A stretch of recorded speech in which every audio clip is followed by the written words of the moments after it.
70-80 ہزار کی لیڈ سے جیت رہے تھے.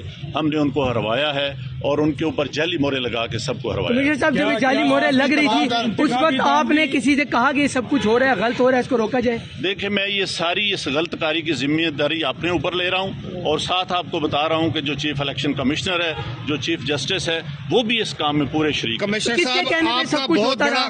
یہ اتنا سب کچھ ہوا آخر کس کے کہنے پہ ہوتا رہا؟ آپ کیوں پریشر میں تھے؟ کس نے ایسا کیا؟ میرے اوپر کوئی دباؤ نہیں ہے. میرے باپ دادا بھی انگریزوں کے خلاف اور سکھوں کے خلاف جنگیں کرتے رہے ہیں، لڑتے رہے ہیں یہ ملک بنانے کے لیے.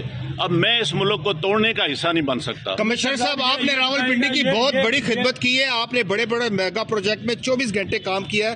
یہ بتائیے گا کہ آپ کو کمشنر چیف الیکشن کمیشن دباؤ میں لا رہا تھا کہ یہ کریں سارے کام، لوگ جیتوں کو آپ نے ہرایا، آپ کو نیند کیسے آتی رہی؟ کس طرح آپ کا ضمیر جاگ گیا؟ دیکھیں، میں نے راولپنڈی کے لیے 14-16 گھنٹے کام کیا.